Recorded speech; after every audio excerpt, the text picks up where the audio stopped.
Hey everyone, Scott here to discuss Antlers, starring Kerry Russell, Jesse Plemons, Scott Hayes, Rory Cochrane, and Amy Madigan, produced by Guillermo del Toro as well as David S. Goyer and J. Miles Dale, and directed by Scott Cooper. Now, the reason I brought up the producer's name, Guillermo del Toro, is the reason why I wanted to see this movie so badly that I wanted to review it right off the bat. Was it as good as I thought it would be? Let's.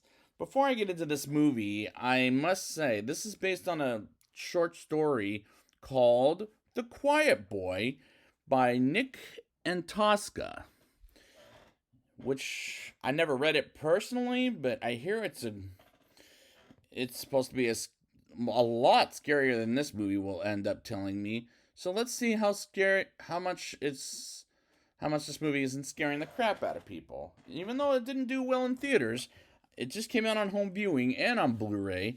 Maybe people will give it a look at. But we'll see how this goes. Let's get into the movie.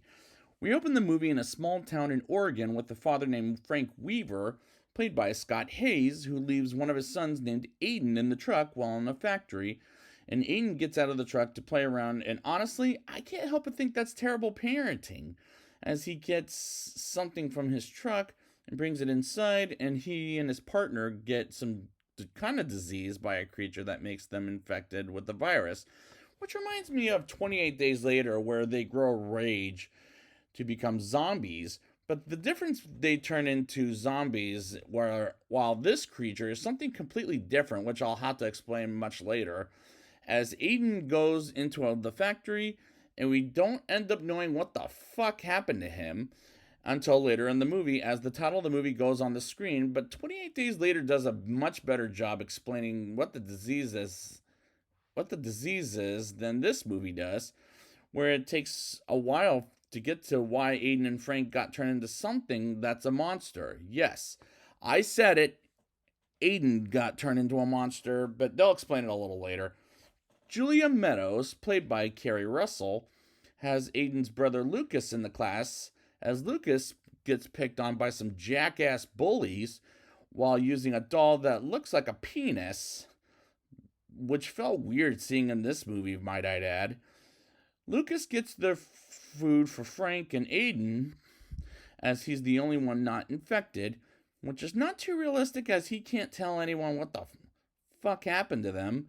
As for now, he's an orphan, and I felt bad for Lucas, and I'll give director Scott Cooper some credit for making me care for Lucas, but the other characters I don't find as interesting as Lucas, in my opinion. While Julia is here because of something to do with her ex-husband, or if memory serves me right, as she's living with her brother Paul, played by Jesse Plemons, who's the sheriff in town, as he's worried about her, which isn't the best storytelling in my opinion. Julia tells Lucas a story he wrote about three bears who got sick, and the story goes by how his life is in this movie, while he draws graphic pictures at recess comes, and Lucas puts dog shit in the bully Clint's backpack after the penis doll from earlier and forces Lucas on the window. And while Lucas is at the nurse's office, Julia tries to call his father, but nobody picked up, as she doesn't get why, and honestly, I don't get it either.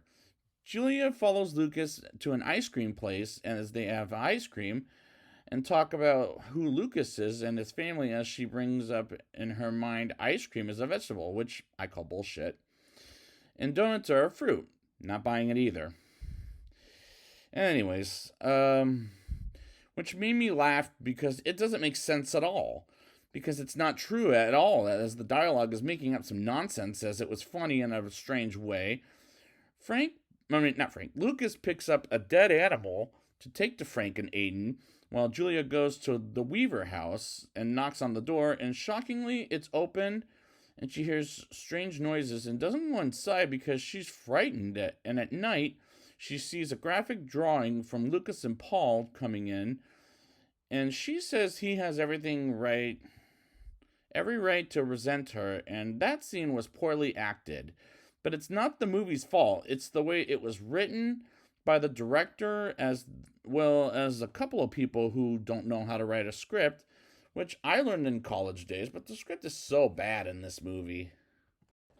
Lucas comes back to the house and feels Frank and Aiden while Julia dreams about her ex-husband, almost choking her to death while she wakes up. Paul clears the air about how upsetting her day was while she tells Paul about Lucas as he explains why Frank is not in prison as he keeps going away, and that's no wonder he's a fucked up parent from the beginning of the movie, as it's nicely shot, and I got the vision of producer Guillermo del Toro. Lucas sets up a trap while someone sees a dead body in the forest, and someone who saw the body alerts Paul about the crime scene, and Julia sees the drawings of Lucas and shows Principal Ellen Booth, played by Amy Madigan, as she thinks it's very disturbing, which it is, and will at some point go to the Weaver house, which we'll see later in the film. Lucas visits Aiden as he coughs up blood, and I get the impression he's sick. And Lucas and Frank can't go to the hospital while Frank is infected, and Lucas feeds them and is told by Frank to not let them out as they'll kill people, which we'll see in a flashback, as I wish it was explained in the beginning of the movie, because telling us how now makes no fucking sense. Julia shows a short movie with the class as she watches Lucas creating something evil with the skull with a piece of wood and a knife, while Ellen goes to the Weaver house and hears things coming up to the locked up room and gets eaten half to hell by Frank as he turns into a cannibalistic zombie, which didn't scare me but more made me think, what the fuck am I watching, as it was graphic, disturbing, and thinking this movie is fucked up, as it's a good looking movie with some disturbing images. Paul goes to the factory and sees a bloody mess in there, as I'm about to think this is a bloody mess of a movie, in my opinion. Lucas walks home and bumps into Clint as he bullies him around, as Lucas says he was sorry, and Clint says he doesn't take apologies from pussies, and Frank has turned into a creature with antlers as it attacks and kills Clint, and Lucas realizes they got out of the cabinet as Ellen's husband calls Paul about Ellen going missing, as Julia tells him about it, and they stop by the house and will get a warrant by the next morning, and Clint's mother comes to the school and is interviewed by Paul with Julia, and I'm not necessarily liking where this movie is going right off the bat. Paul sees a dead body that happens to be Ellen, and the movie does have some flashy moments that, like I said in Cruella, made me a little dizzy, but not as dizzy as in Cruella de Vil. Julia sees Lucas coming home and he tells him to not go in the house as Julia and Paul take him to the hospital. And after the doctor checks up on him, Julia thinks about taking Lucas into their home so he can live a happy life, as he has no one but her to take care of him, as the dialogue was badly acted by Kerry Russell and Jesse Plemons. And that's when we see the flashback of how Frank and Aiden get sick without any explanation whatsoever. And that pissed me off. Well, Julia and Paul ask Frank's ex-co-worker what they had in the factory, as he says an animal with antlers. And I'm thinking, is it a deer? As it takes many forms into anything. And the next scene, Paul gets a call from the deputies finding Clint's dead body. And Clint has some pretty damn useless information, as he doesn't know what the fuck is going on. And in my opinion, probably the worst sheriff in the whole movie. And I'm talking about Paul, by the way.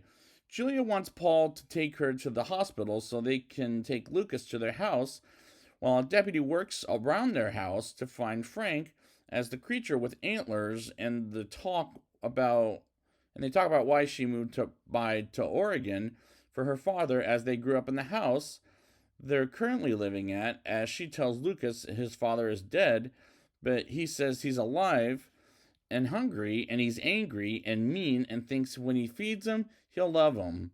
We'll take back both Lucas and Aiden to the factory to be together once more, as the creature with antlers arrives outside the house, as he's led to believe Aiden is outside, as it attacks Deputy Dan, played by Rory Cochrane, as is attacked and killed by the creature. And this scene got too cliche as far as scares are concerned, as this movie isn't that scary, but at this point, it got kind of boring. until we see the creature with antlers attack. Paul is knocked down by the creature and keeps attacking him from behind as he'll get infected at the end of the movie, and he gets knocked out and takes Aiden and Lucas with him as Paul is wounded, and Julia wants to get Lucas alone, but Paul wants to go with her despite he's wounded, as he does with, which is a bad choice, by the way, folks. Julia gets to the factory and calls an ambulance for Paul while she tries to get Lucas out of there, but the creature attacks. As the creature, it was bad looking, and Lucas stabs the creature in the back and learns his father has died a long time ago, along with Aiden, who gets stabbed by Julia, as he'll never get better as Lucas comes with Julia and Paul to the river. Paul is infected with its blood, which will be a sequel that'll never happen, as the climax was stupid, and man, oh man, what a weird fucking movie. Now it's time for the rating. I'll give this movie a 4.3 out of 10. The acting, writing, and the directing are bad in this movie, but I'll give this movie two things as compliments. One, it's shot nicely, and two, the actor who plays Lucas does a pretty good job in this movie. As overall, I don't really like these characters other than Lucas. The creature design was just very bad looking, as the climax was rather badly put together, as it sets up for a sequel that'll never happen. This is the weirdest fucking movie I've ever seen in my whole damn life, with some pretty shots, as most of the movie was boring except for the climax, which again was absolutely fucking stupid, as I can't believe it ends like this. What a weird fucking movie, but you could expect that from Guillermo del Toro. But we'll see when Nightmare Alley gets around to it. So I'd like to thank you guys for joining me to review this movie, as it turned out unfortunate. And until then, let's not get attacked, people.